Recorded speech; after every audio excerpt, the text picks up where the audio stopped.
This is episode 58 of the After Gambling podcast. In this episode, I celebrate 9 years from the time I ran off the riverboat, and I also share an update on where I'm going to go with the podcast and other projects in the future.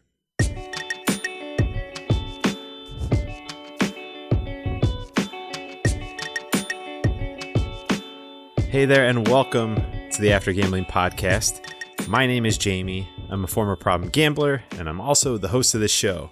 And I have to say that I hope this microphone is on because it's been a while since I've done this, but it feels really good to be back recording again. So I guess we'll start there. What's been going on? Why haven't I put out an episode in a while? Am I still alive? Am I still not gambling? Are there going to be new episodes in the future? All those questions that have come in. Well, first of all, I want to say thanks. Thanks for reaching out. Thanks for continuing to listen. This wasn't something that was planned. I didn't have this planned ahead of time. But this kind of break just seemed to happen. I know it's been since February since I last put out an episode, and I'm recording this today on July 15th of 2019, which, yes, is 9 years since the day I ran off the riverboat.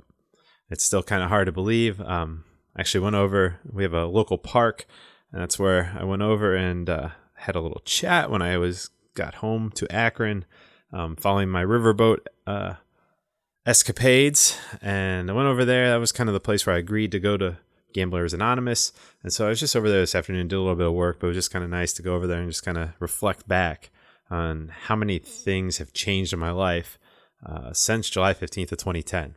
But as I said earlier, I want to say thanks for all the messages. Like I say, this wasn't a planned thing, and so I guess I'll just get into that. What's been going on? Why haven't I put out any episodes?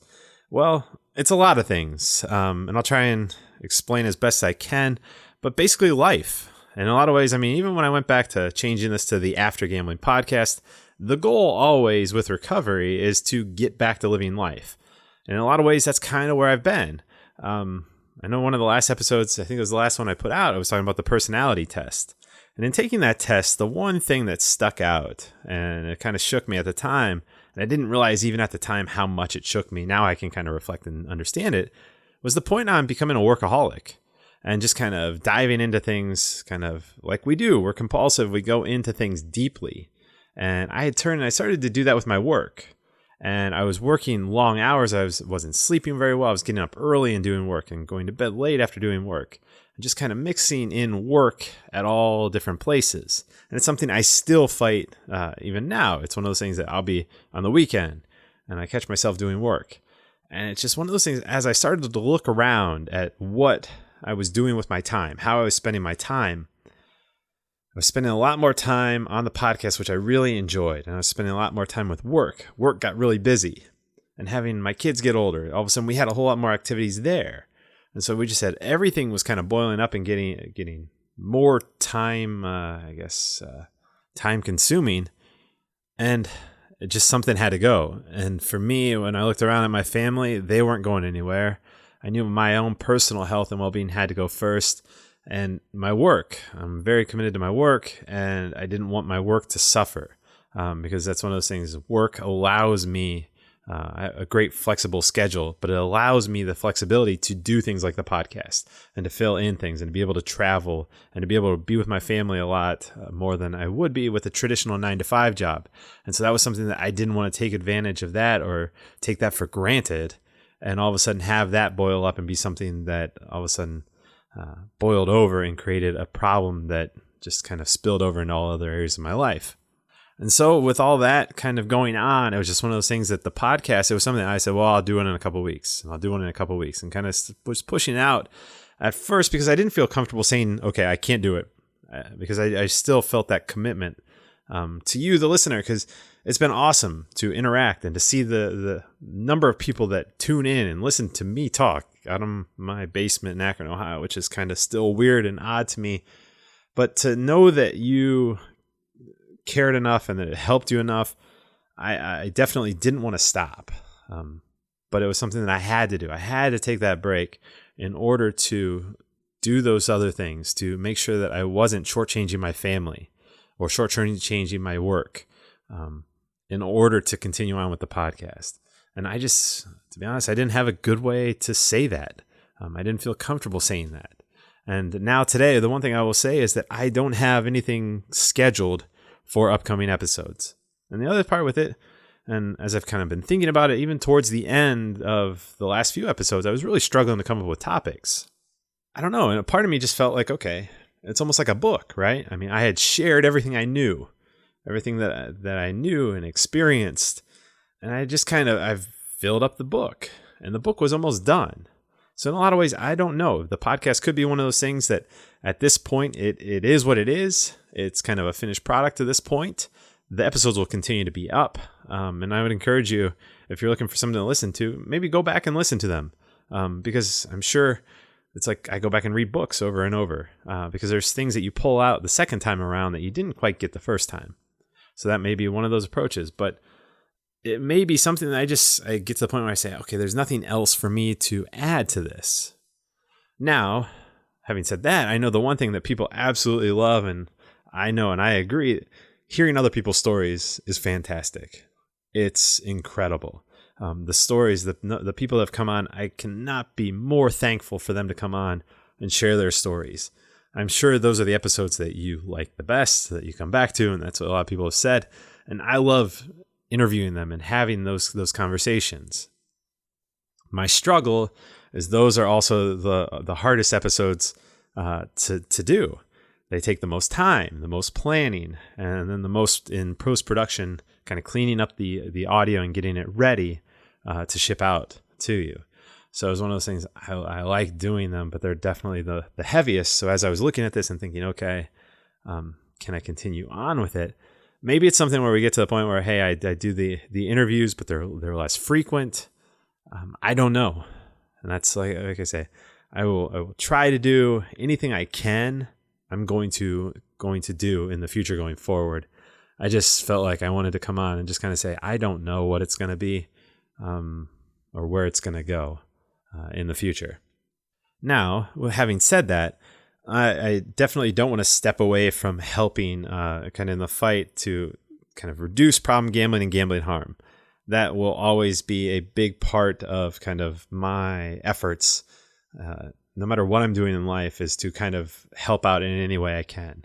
And I'm really, really super excited. I was invited to come out and speak at the National Conference on Problem Gambling.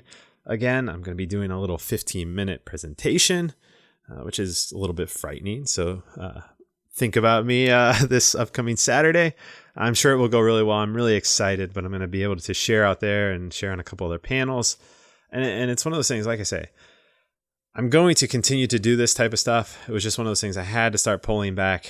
And as I go forward, I'm just going to really, really be mindful of the balance going forward. And hey, there may come a day where this becomes more of a full-time gig. There's some opportunities to do some partnership, or maybe there's an opportunity for me to do some other type of work within the field, which then would make more sense for this. Obviously becomes more of an occupation. And then it's something that I don't have to pay the bills in other ways. And so that might be something that is a possibility in the future. It's just right now, it's not a realistic financial possibility, but it's also just personally, I'm in a position with work. The people I work with, I really enjoy, and I have a nice gig set up there, and I like helping them out. And there's still a lot of work to be done there, and that's the commitment side of me just wants to make sure I have everything finished, all my I's dotted, my T's crossed before I would even consider kind of moving along and doing something else full time. So I'm not going to drag this one out too much longer. I will say, if you like the interviews and you haven't already, definitely check in on All In, the Addicted Gamblers podcast. Good friend Jeff, who's been on the show a couple of times, he's joined the show as a co-host, and they're doing a lot of interviews. So there's a lot of good stuff there. So that's another place you can get some podcasts. There are a lot of people I'm seeing spring up and posting content, sharing videos on YouTube, sharing blog posts, creating their own stuff. And then most importantly, what about you? What do you have to share? Everybody has a story. So there's so many different platforms now. Even if you start off anonymously, I'd encourage you, throw your story out into the world. The more stories that are out there, the more there is to help other people. So if you've gotten value from hearing my story or hearing the different people come on and share their story, maybe it's time for you to take that leap. Like I say, start off anonymously. Nobody needs to know about who you are, where you're from. You can do it all anonymously, but get it out there. Start sharing some of those stories. I know from personal experience, it's helped me out tremendously. It's really been a huge part of my growth over the last year and a half in sharing my story even more than I had previously. So we need your stories. It's only going to help. It's only going to make things better for other people. And just to raise that general awareness that we need for problem gambling and gambling harm. Because this is still something that happens behind closed doors. And so by keeping your story behind closed doors, we're not really getting that exposure and letting people that know you and know how much they like you and care about you and think that you're a great person, then it might surprise them at first, but maybe they say, wow, if that can happen to my friend who I know, it could happen to anyone. So all of a sudden, then the awareness starts to pick up, and then the money follows that. And then all of a sudden with money, all of a sudden there's a lot more things that we can do, a lot more treatment centers that are going to pop up. So like I say, we're still kind of in the early stages of seeing gambling addiction be understood. Early stages, we really don't understand it as a general population at all. But each story that is shared makes us kind of move forward another step. So please, I encourage you, fill in the void. If there's a void filled by me not being able to share as much, somebody should come in and fill it. So I'd love to see that. If you start something, definitely send it to me. I still am somewhat active on social media. I try to check in pretty frequently. But send it to me, and I will try and share your stuff to get you a little bit of a jump start on showing you to other people and getting you some exposure for whatever you decide to share. So that's going to do it for this episode. I am going to be off to Denver for the national conference. I'll be trying to share some updates. And that'll be the other thing. While I'm not going to be able to do as many podcasts per se, the one thing I do think is I definitely have this little smartphone. I just need to pull it out and start talking to it a little bit more. It's not heavy lifting. I can do something quickly, get it out. And so that's something I'm going to try to be better about. It's something I'm just not comfortable with, but it's just something I need to try to do and practice with. And so I will try to do some of that on social channels and try to continue to share. But again, the goal of recovery is to get to a point where you get your life back, where you get your freedom back. And I'm sure anybody that's been listening to this and you've been kind of doing stuff, whether you stumbled every now and then, you see that each step moves you closer to that freedom, closer to that freedom, closer to that freedom. So I just encourage you, just keep going, keep moving forward, and don't tie yourself into things that you have to do this, you have to do that. Be willing to try, be willing to experiment, because like I say, at some point we just have to get back to living life. And that's what I want for all of you. I feel very blessed and very fortunate now. With 9 years, there's so much more that I'm able to do, so much more freedom that I have in my life. And I want that for all of you. So please continue to do whatever you got to do. I mean, keep sticking to whatever plan is working. And that's why I'm still going to GA tonight. I'm going to be there on my Monday night meeting because that's what I do on Monday nights. Could I not go? Maybe, but that's not a risk I'm willing to take. So I'm going to be at GA tonight. I'm going to continue to check in here. And like I say, I don't know.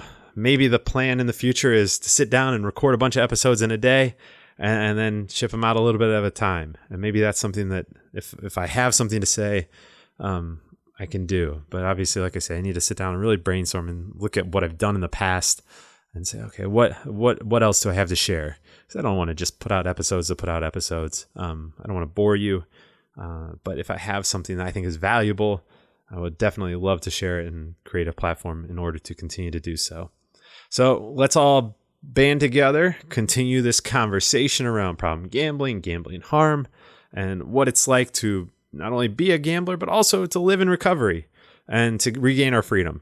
So like I say, I wish nothing but the best for all of you.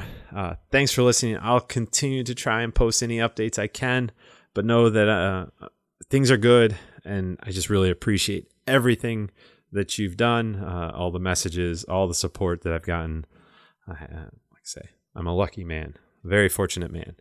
So with that, I will say, remember, as fortunate as I am, I'm not a doctor, I'm not a lawyer, I'm not an attorney, I don't have letters before or after my name. So please, go get yourself the help that you need. Go to a trusted professional. There are more and more that understand gambling. So go out and whether it's money or personal mental health, whatever it is, go seek out that professional help that you need. And finally, music for the show is Something Elated by Broke for Free. I'm Jamie. I'm a former problem gambler, and I will see you somewhere. And I look forward to seeing your stuff right there with me. Thanks for listening. I will talk to you soon.